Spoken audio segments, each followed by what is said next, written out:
trot out the term well-rounded in modern-day mixed martial arts more than we should, but this fighter certainly fits the bill. Oh, 110%. He can do everything inside the octagon.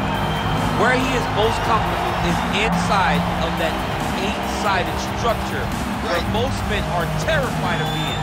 But for this gentleman, he only wants to be there.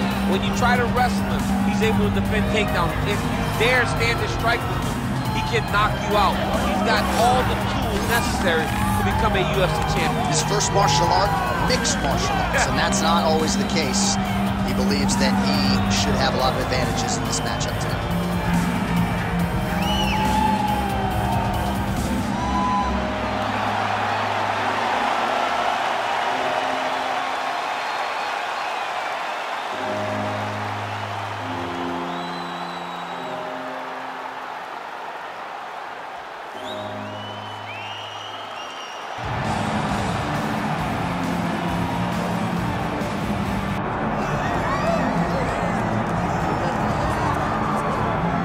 Well, DC, this is a true mixed martial artist of the highest order. You've watched the film. Hard for me to see much in terms of glaring weaknesses, and he believes he can react to anything that is thrown his way inside that ring. It's unbelievable because whenever you're trying to prepare for someone, you look for weaknesses. But when you watch this guy, nothing jumps off the page. When you think I have to go wrestle him, you realize very quickly that not only can he defend takedowns, he can also go and secure them himself. He's that new breed of fighter that has been doing every discipline from the very start of his career. You know you're looking at a guy that will contend for a championship. And if our fighter meeting on Thursday is any indication, confidence, not an issue for this young man coming in here tonight. All right, both fighters have now touched down in the world-famous octagon, ready to go with more live action from Toyota Center here in Houston, Texas, USA. Hard hill to take for this flyweight fight. To get us started, here is Bruce Buffer. Ladies and gentlemen, this is the main event of the evening.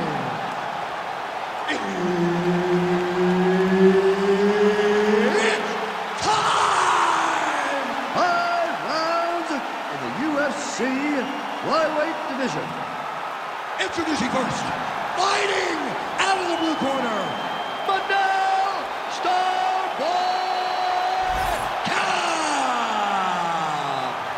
And now introducing his opponent, fighting out of the right corner, Tatsuro Taira. Herb Dean, third party in the octagon tonight. Good to have you with us tonight. Of course, we are inside Toyota Center in Houston, Texas, USA. And every time I walk through these walls, I can't help but think about Gilbert Melendez and Diego Sanchez going toe-to-toe back at UFC 166. Remember Rogan? Oh, my God. It was the craziest fight. You could not believe what you were watching. These two guys said, this is the night that we make history. We're going to stand on a quarter in the middle of the octagon, and man, he has a great double leg. My goodness, he has a great double leg. Nicely done there as he forces the miss from his opponent.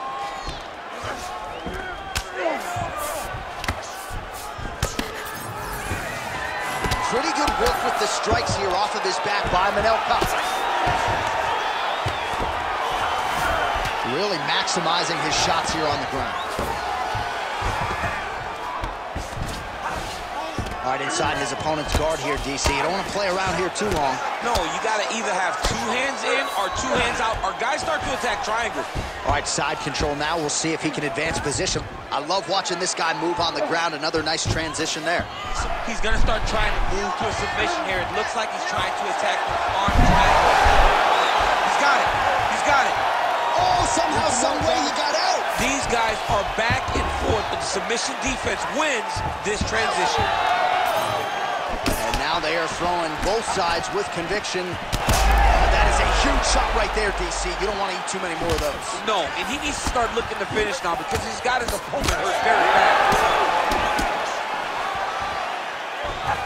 Oh, beautiful level change.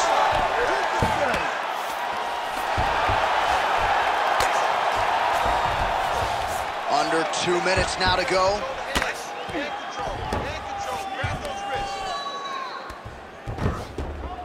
Posturing up now. And now the damage is about to start. Now inside the closed guard. And he's gonna try to find ways to pass and move to a submission.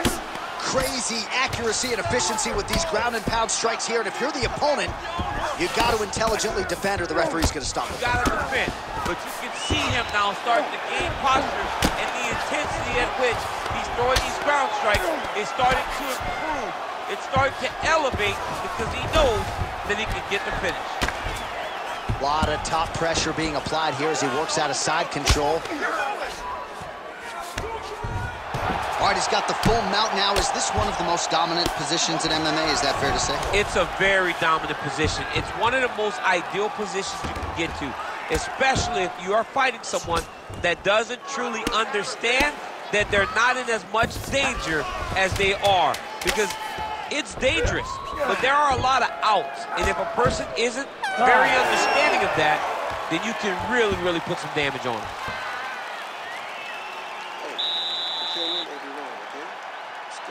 Listen, now we just go back to the drawing board, do what we practiced, take it back down.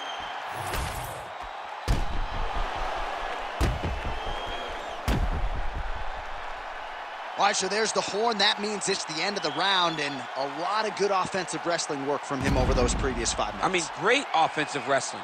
Every time he changed levels and got to his opponent's legs, he was able to secure the takedown. Let's see what type of fatigue his opponent will carry into the next round. Ready to fight? Ready. All right, second round underway. The fighter's on point tonight, lands a beautiful kick. Oh, he's wobbled now. Big right hand. Still attached to his body. The last time I saw an uppercut like that, it was Overeem versus Ngannou, and you know they still haven't found Alistair Overeem's head. Oh! Big right hand. Well, not much setup behind it. The right hook misses. All right, so an opportunity goes by the boards. He had him stunned, nearly finished, and now his opponent has recovered. His opponent's recovered. Now he's got to go deal with everything that he's going to bring at him. He should have got the fight finished at that time. All right, so he's landed a few seminal uppercuts already, DC. Gotta think he goes back to it. I am almost certain he's going to go and try to find another one of those. But expect him to really sit down and try to make one really count and try to end this fight. Manel Kape's knee strike there is blocked, so no damage inflicted. Able to thwart the single leg takedown attempt there. Right now they separate. His misses are entertaining. Closes the gap and gets the single collar tie now. Now some spacing as they exit the clinch. He turned his entire body into that uppercut, and it landed exactly as he was hoping for. Under 2 minutes now to go in the round. Oh, bad spot for that cut right on the lip. Broke him open. Beautiful body kick.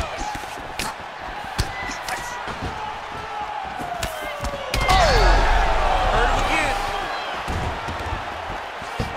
And he's back up. Stuffs the takedown, no problem. So a much... He's in trouble.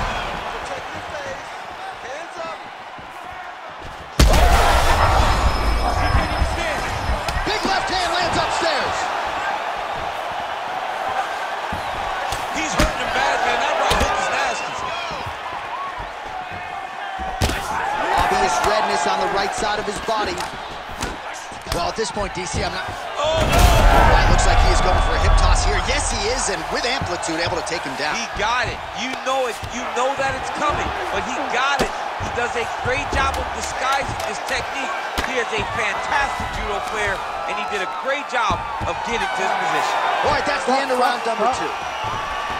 All All right, there's the horn indicating the end of the round. So the fighter now with a cut on his lip. That is something he's going to have to deal with. You see the cut man not wasting any time getting in there. We'll see if he can shut that thing and prevent it from being a factor for him moving forward. All right, big moment in that round, of course, the strike that caused the cut to the lip. Certainly it's not shades of Robbie Lawler nor Alistair Overeem, but the cut does bear watching as we move forward. And it still hurts. I mean, it still hurts. Honestly, everything hurts in the octagon, and that shot looked like it hurt a ton. But what the story will be is that it opened up that cut on the lip. How does he avoid taking too much damage back to that spot? He's got to move his head off that center line as he's moving forward. And there's only so much a cut man can do to stop bleeding in the mouth area, so we will continue to monitor. High standing, what a flying knee to the head. So he's really starting to put together some significant body shots here. These are going to take their toll as this fight goes on. Great entry and timing on that takedown. He beat his opponent from the start. Look for him now to secure the position and then advance to what's next. Nice job by him to still be a threat off of his back.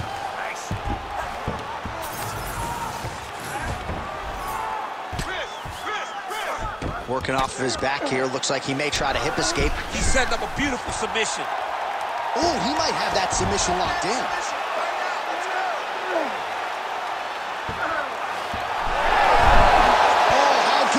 As he gets out. That is great submission defense, keeping everything short and not allowing his opponent to get the submission victory. Oh, big shots from the top.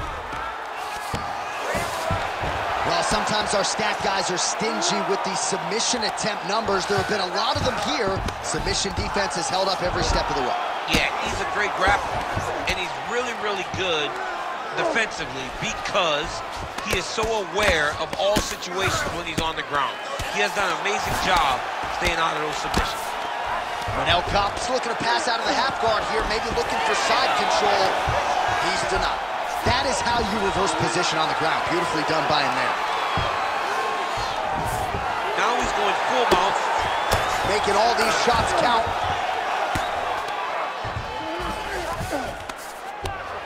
Man, this is some serious ground and pound here, DC. He's not just staying busy for the sake of staying busy. These strikes are doing damage. Oh, yeah, no pity pat to this guy. This guy's trying to land, and he's trying to land effective strikes. Oh, he's got a lot of different arm bars he can go to, attacking here. There it is. He's on the arm bar now. Oh, he's out. He actually escaped. Look, I got to stop writing these good obituaries, man. I always think they're done. Surprise me. Ground and pound keeps coming. Good. Huge elbow there.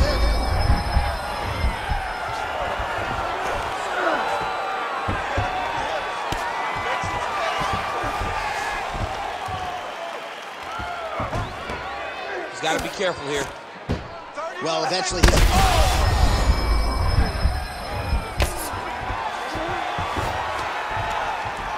Lands the ground and pound strike here. Continues to attack here. We'll see if he can set up the arm bar. Arms in deep. There it is. Oh, there's the top. Holy smokes.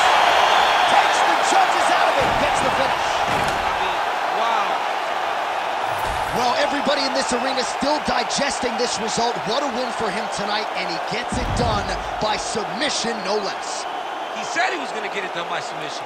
To watch an athlete call the shot is always fun. He should be very proud. All right, let's take a look back at the replay as he gets it done by submission tonight, champ. I mean, you know, this guy has such a great submission game that you cannot lay in his guard. He's so skilled, he's so tricky, and he's so good at weaving a web that gets you lost in it that he made him pay for it tonight and got the submission victory. Bruce Buffer has the official decision. Ladies and gentlemen, the referee has called a stop to this contest, declaring the winner by tap out, Tatsuro Taira. All right, so what a performance by this young man here tonight as he gets the win by way of submission. He certainly put a lot of stock into getting the finish tonight, and he did just that. Congratulations. It was very tough fight, but he knew that if he did everything right, he can get to his position, which is the ground, and he would be able to find a finish by submission tonight.